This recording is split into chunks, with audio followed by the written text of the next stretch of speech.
When Jason Albrook gets an email from a secret admirer, he laughs it off. Then he receives a package containing a masquerade mask and a request to meet at the Carmina Ball.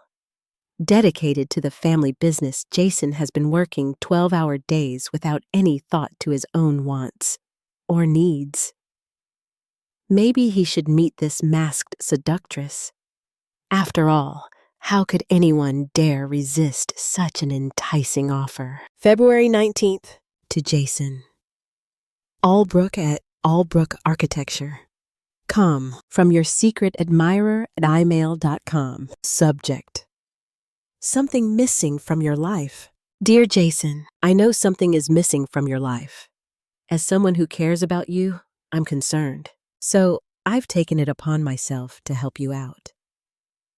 Think of me as a good Samaritan. You need a little more excitement in your life, and I'm prepared to give it to you. Keep your eyes open. Something will be coming your way very soon. Signed, your secret admirer. Jason Albrook stared at his laptop screen and raised a brow. It was unusual to get these kinds of emails at work since the company spam filter ruthlessly weeded out the fake lottery wins and Nigerian princes and phony threats from the tax department. Secret admirer. He hadn't had one of those since high school. Leaning back in his office chair, he ran through all the people he knew who might send such an email. Being the kind of guy who was married to his job, he didn't have time to cultivate a long list of potential dates. That was his brother's specialty.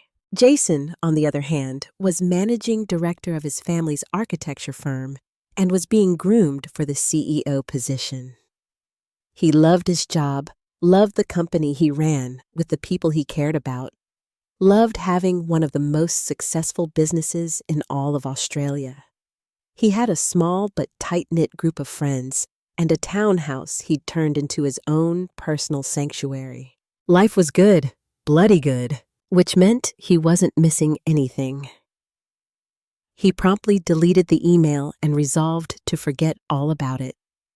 It was probably a catfishing attempt soon to be followed by a sob story and a request for money. Screw that. Sorry, buddy. You're not getting anything out of me today, he said, pushing back in his chair. Jason. His executive assistant, Amy, poked her head into his office. The mailroom called. You've had a parcel delivered that was marked fragile, so they don't want to bring it up on the mail cart. Do you want me to collect it for you? A parcel? He tried to think of what it might be, but nothing came to mind. Keep your eyes open. Something will be coming your way very soon. No fucking way. Did they say who it was from? Amy shook her head. Nope. Just that someone needs to collect it from downstairs. Okay, thanks. I'll check it out myself. It was probably nothing. A gift from a company courting his business stress balls or personalized bottles of wine.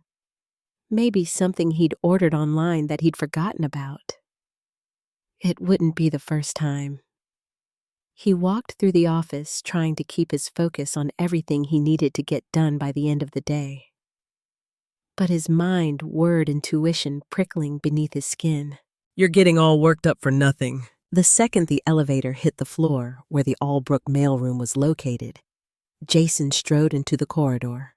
The woman who ran the mailroom smiled when he walked in, immediately pulling a square box off the shelf next to her. Sure enough, a fluorescent yellow sticker proclaimed the parcel to be fragile. Jason headed back to the elevator, carefully turning the box over in his hands. No return address, no distinguishing markings of any kind. Just utilitarian printed letters spelling out his name, and the Albrook Architecture address in saturated black Sharpie. When he got back to his office, he closed the door behind him. It was stupid. The parcel wasn't going to be anything important. So why were the hairs on the back of his neck standing on end? He grabbed a pair of scissors from his drawer and sliced along the clear tape sealing the box shut. It offered little resistance and the flaps popped open. Nestled between wads of crumpled gold tissue paper was a mask with subtle metallic details around the edges. It was curved and looked as though it would cover his eyes, Zorro style. The single distinguishing detail was an embroidered red rose no bigger than a 10-cent piece that would sit above his left temple. When he picked the mask up, he found a piece of thick ivory paper beneath it. A note. "Hello, Jason. I can't wait to see you in this." Signed, your secret admirer. February 26th, to Jason. Albrook Architecture. From your secret admirer at imail.com. Subject, your mission, should you choose to accept it. Dear Jason, I hope my gift found its way to you. Please wear it to the Carmina Ball. I want you to find me. There's a coat closet tucked away at the back of the foyer. It won't be used, so we should have all the privacy we need. Come at 10 p.m. on the dot. I'll be waiting. Signed, your secret admirer. Jason stood at the edge of the crowd, observing the people in masks and elaborate outfits who filled the ballroom of Patterson House. Light glinted in the crystals suspended from an ornate chandelier in the center of the room, and the old building seemed to glow with golden tones. It was ostentatious and over the top, but secretly, Jason had always found it magical. Like the place had been lifted out of a children's illustrated fairy tale and plonked in the middle of real life. Unlike his brother, who thought the annual Carmina Ball charity event was stuffy and boring, Jason enjoyed the feeling of escaping to another world. A world that involves meeting strange women in coat closets. He reached up and touched his mask, watching as his best friend Daniel stormed out of the room. Jason sighed. Do you not see what a pompous prima donna he is? His younger brother and chief smartass? Caleb chuckled. Let me reiterate so it's clear. He cleared his throat and puffed out his chest. Oh, Jason, you simply have no idea how difficult the wedding folks are. The silver and gold clashes, my good chum. It clashes terribly. Jason's lip twitched, but he shook his head instead of laughing. Daniel was a bit dramatic sometimes, and his upcoming wedding had only made it worse. Caleb's impression was spot on. Stop it! But Jason, you don't understand. Penny and I are delighted to be married, and everything must be perfect for my darling ball and chain. This time, Jason snorted. Enough! I have to go to that wedding, and I don't want to be envisaging your performance during the ceremony. Thank you very much. Fine, Caleb said. But you owe me big time. If I have to spend another 3 hours with that man, I'll go certifiably crazy. Jason glanced at his watch. It was 9:45. 15 minutes until his secret admirer would be waiting for him. 15 minutes until he would have to decide once and for all whether to give in to curiosity. For a moment, he wondered if he should ask for Caleb's advice. The younger Albrook brother was more experienced in this kind of thing. Ever since they were kids, the girls had gone gaga for Caleb. He had the wavy blonde hair and wicked smile that drew people to him in droves. Caleb was the charismatic one, the serial charmer. Jason, on the other hand, well, he was the serious one, the high achiever, the glue holding his family together. Not the kind of guy who agreed to meet strange women in coat closets. And certainly not the kind of guy who had people sending him emails marked your secret admirer. But there wasn't much point asking his brother for advice. He already knew what Caleb would say. Do it. I'm going to find Dad. Jason laid a hand on Caleb's shoulder. Wanna come? Knowing how strained things were between Caleb and their father, his response was easily predicted. Caleb knocked back the rest of his drink. Hard pass. Jason headed into the crowd. Excusing himself past a cluster of men in tuxedos, he exited the ballroom and wandered into the foyer. A few people dotted the area, and 2 men in black suits stood by the main entrance to Patterson House. But the ball had been underway for several hours now, and there weren't many people coming or going anymore. All the action was in the ballroom or out in the lush gardens surrounding the old mansion. Jason leaned against the wall, pulling his phone out of his pocket so he could pretend to check his emails. But all the while, his eyes were trained on the door with a slim, shiny gold sign marked Coat Closet. What are you hoping to see? She'll be wearing a mask. It's not like you'll be able to tell who it is. He ignored the voices in his head and kept watch over the door. The minutes seemed to stretch on, slowing to an agonizing snail's pace. Why are you even here? What's the point of all this? But the emails had sparked something in him. They'd found a kernel of doubt in his mind and brought his attention to it. Was his life as good as he let himself believe his great job and loving family and luxurious townhouse were all very nice? But he went to bed alone night after night. He didn't date, didn't have casual sex, didn't have sex at all, truth be told.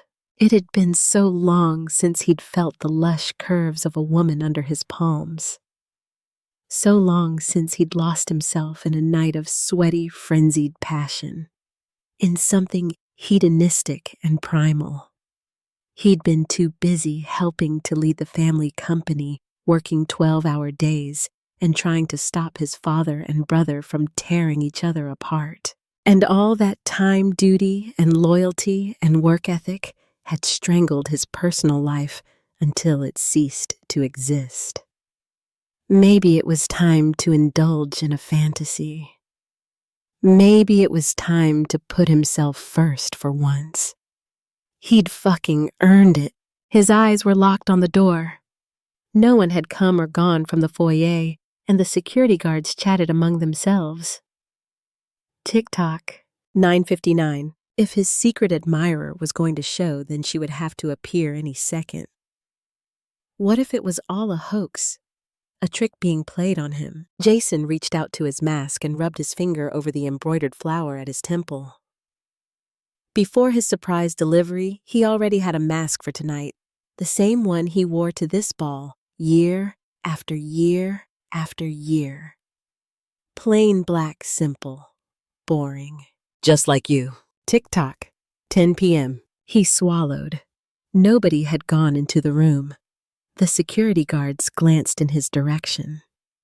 How would he even enter without them seeing? This was stupid. A waste of the time and energy he'd spent wondering who could be behind the emails. It was probably a joke. He turned, ready to walk back into the ballroom as a couple rushed past him. A woman in a stunning silver gown and hair the color of a stop sign held hands with a man in a tuxedo. They strode all the way to the security guards, who were then distracted ordering a limousine for the couple. This was it, his one chance. His heart thumped in his chest, his blood rushing in a steady stream of do it, do it, do it, until he couldn't stay still a second longer. Jason crossed the foyer with long, decisive steps and headed straight to the coat closet. In the darkness of the closet, Anna Mallory questioned every decision that had led her to this moment. She'd made a lot of mistakes in her life. For so long, she'd let her mother's fear poison her.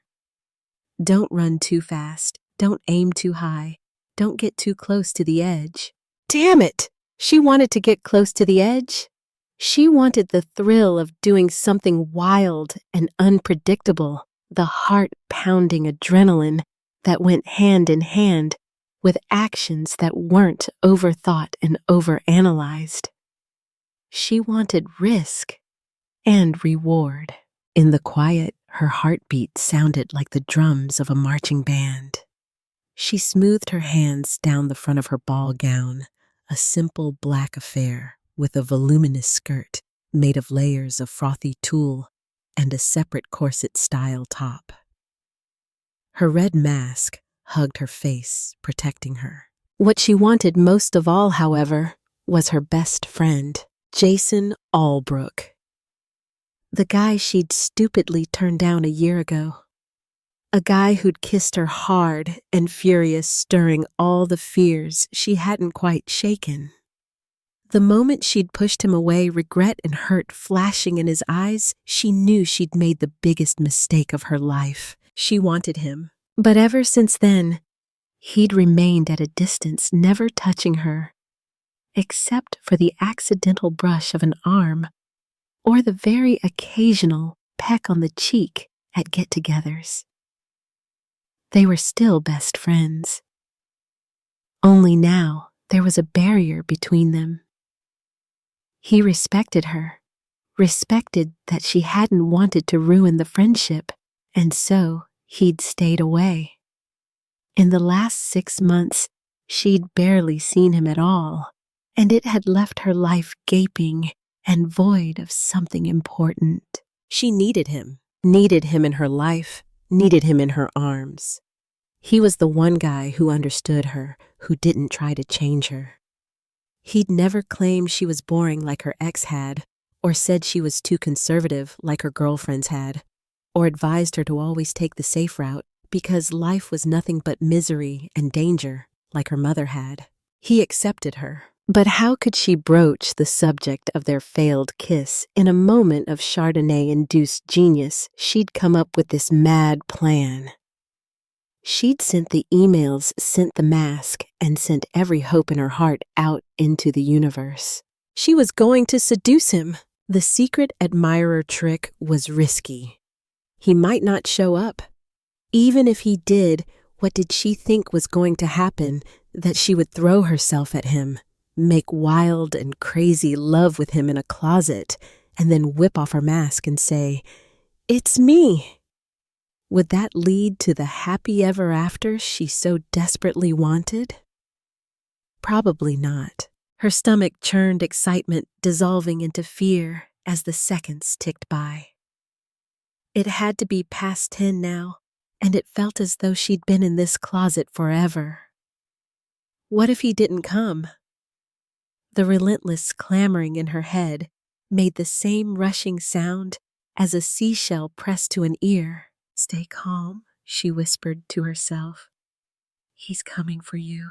He will be here." But the silence chilled her. This was a stupid idea. A totally outrageous, ill-conceived, boneheaded idea. Jason wasn't coming.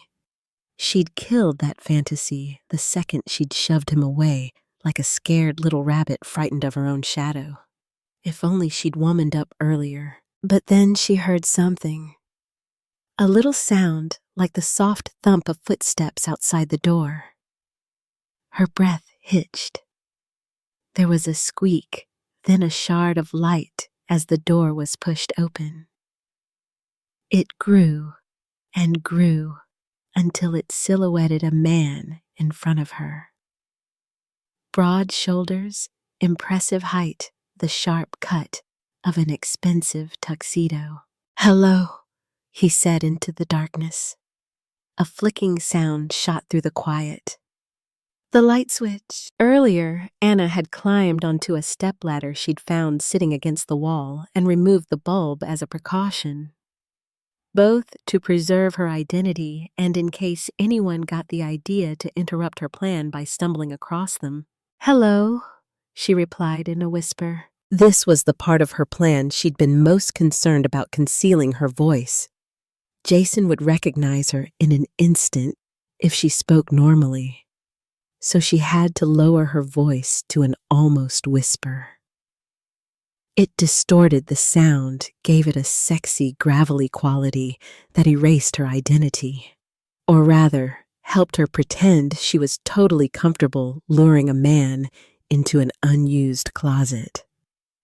Beyond disguising her voice, she would simply have to communicate with her body rather than words. "Close the door, Jason." He hesitated a moment, but then the beam of light shrank behind him. Eventually, with a snick of the door's latch, they were enclosed in darkness. Anna's heart fluttered wildly like a butterfly desperate to escape its cage. This was it, the moment she'd been dreaming about for far too long. "Who are you?" he asked. Her eyes had already adjusted to the dark, and a thin golden beam shone through the crack at the bottom of the door. His figure was hazy in front of her, but she could see where he stood. She walked forward slowly, one hand outstretched her heels, marking each step with a soft click. When her fingers brushed cotton and the hard muscle beneath it, she stopped. Leaning forward, she pressed up onto her tiptoes and fisted the silky lapels of his jacket. "You know who I am," she whispered. "I'm your secret admirer." His stillness rattled Anna's confidence. For a moment, she wondered if she'd turned him to stone, but then the sound of a ragged breath cut through the quiet. He turned his head, brushing smooth skin against her cheek. In the darkness, everything was amplified. Her senses of scent and touch and hearing dialed up to almost painful levels of awareness. There was something so intimate about it, so freeing. Being anonymous allowed her to be bolder than she ever had before, to make the moves she wouldn't dare dream of in her everyday life. Now she wasn't the mousy school teacher who always stayed quiet in staff meetings. She wasn't the yes woman her friends teased all the time. She wasn't passive in her own life. She was bold, fearless, and she would take what she wanted. "Why did you ask me to come here?"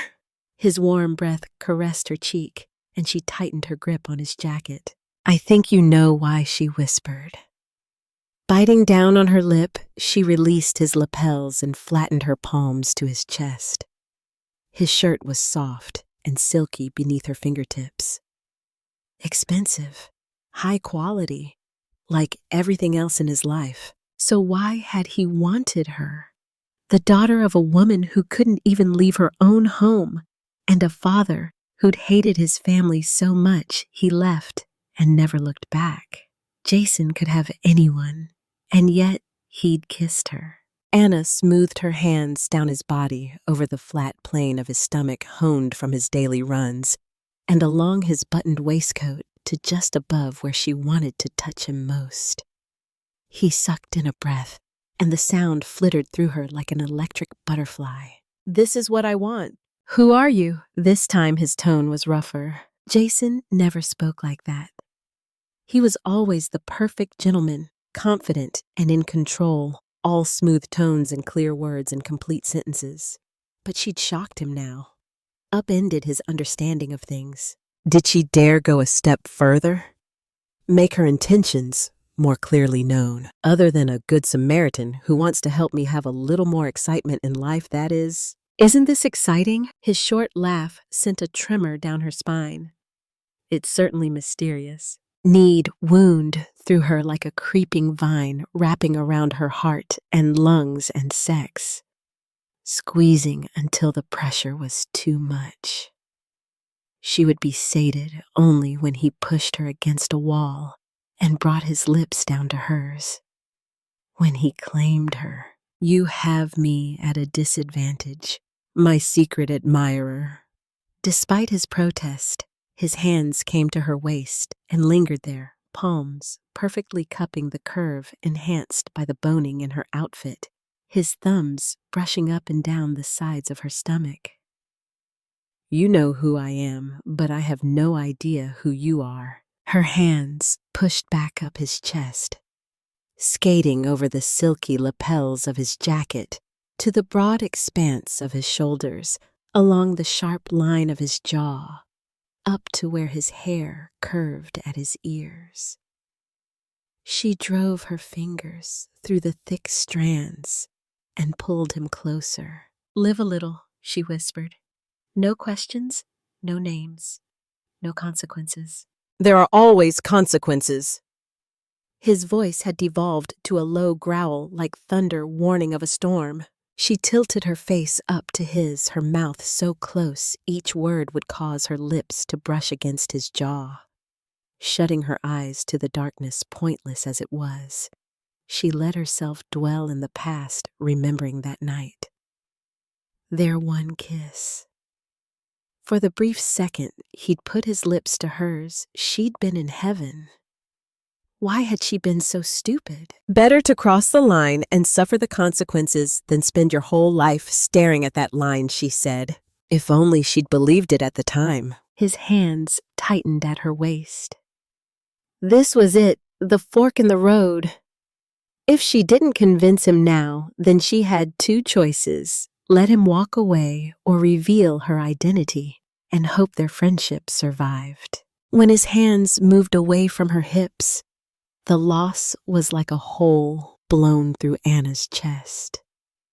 She'd failed. Kiss me. She willed him to feel the connection between them, to feel the snapping, bristling electric thread that made her body turn into a live wire. Her heart pounded, her fingers itched to press against his bare skin. Please, kiss me. If you didn't want this, then why did you come? She asked. She counted each heartbeat while he stayed silent.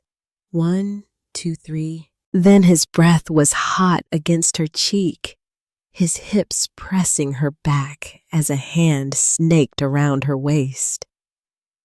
Each step made the closet feel endlessly long, and Anna stuck her hand out behind her.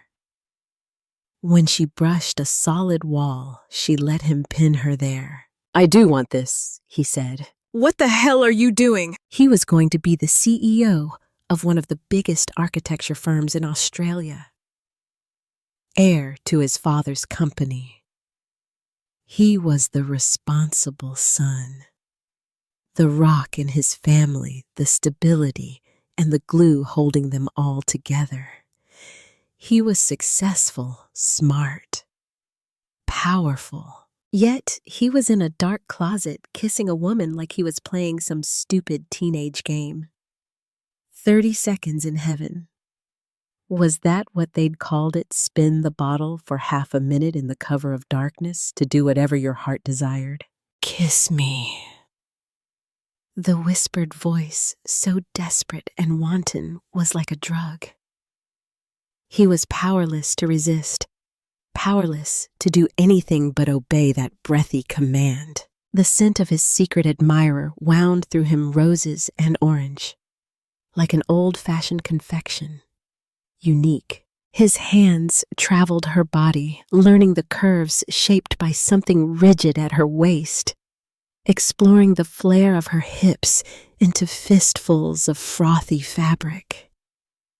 Then farther up the swell of her breasts and the sharp change from silk to her soft, creamy skin. She gasped, and he caught the sound by pressing his lips down to hers, trapping the pleasured noise between them. Her lips were sweeter still, open and willing, but firm, demanding. One hand found the back of her head where a soft tangle of curls invited his fingers to wander. His other hand palmed her breast, teasing her through her dress until he found a length of ribbon at the front. Yes, she moaned as he tugged on the silky strand, impatient in his need to get closer. Something gave, and the ribbon slipped from its confines like water spilling over the edge of a glass. Then his palm met bare skin, a hard beaded nipple that he rolled between his fingers. His reward was a throaty cry. He pressed his lips to her neck, drew in the sweet, delicious scent of her perfume, and sucked on her skin. She was like honey and sugar and all good things, tempting him to think this was real, that it meant something. The floodgates had been opened, and nothing could stop him indulging in this woman's body. Nothing could stop him free-falling into the pleasure he'd denied himself for far too long. Outside the closet, the sound of laughter trickled into the edge of his consciousness. Someone could walk in on them at any moment. Better to cross the line and suffer the consequences than spend your whole life staring at that line. Her words, but he'd said them 1,000 times before. He kissed down her neck until his tongue found the hard peak of her nipple. Without being able to see, his mind filled in the blanks, drawing on his other senses to create a visual that sent an arrow of desire straight through him. Soft, wavy hair and high cheekbones, smooth skin nipples flushed pink. "Jason," she groaned as he scraped his teeth along the sensitive peak. He wanted to say her name back, but he couldn't. She'd made it clear her identity wasn't part of this deal. Would she reveal her name afterward? Would she take off her mask and let him see? For some reason, the secrecy and illicitness ratcheted up his desire even further. His cock was impossibly hard against his tuxedo pants, and he tortured himself with waiting. This wasn't an experience to be rushed, no matter how much he wanted to shove her skirt up and drive hard into her over and over until she quaked around him. Her hands were all over him and his hair at his jaw, her thumbs tracing his cheekbones, then farther down, popping the buttons on his jacket and waistcoat. He shrugged out of his outer layers, letting them fall to the floor while she tore at his buttons on his shirt. "I want you," he said, driving his hands up into her hair and crushing his mouth to hers. "God help me. This is crazy.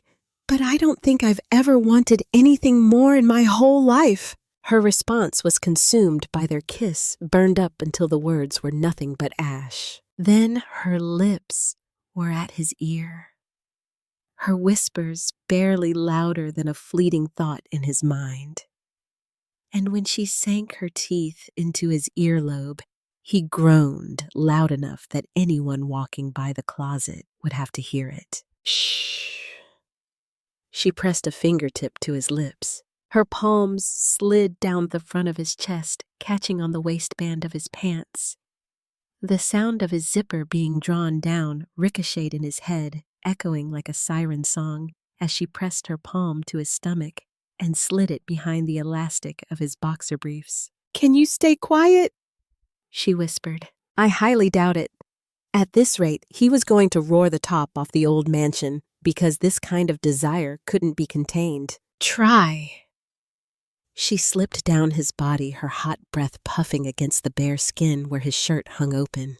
Her hands were on his cock, pulling him free of his boxer briefs, while her lips tattooed his skin, leaving behind marks he'd never be able to forget, forever etching this experience onto him. He braced a hand against the wall, his whole body shuddering as she wrapped her lips around him. The wet heat and tight pressure were everything. It was all he could do not to explode on her tongue. But he had to savor this moment, stretch it out as long as possible, because tomorrow he would go back to his real life, and she would be nothing but a figment, like the fantasies he tried so hard to ignore.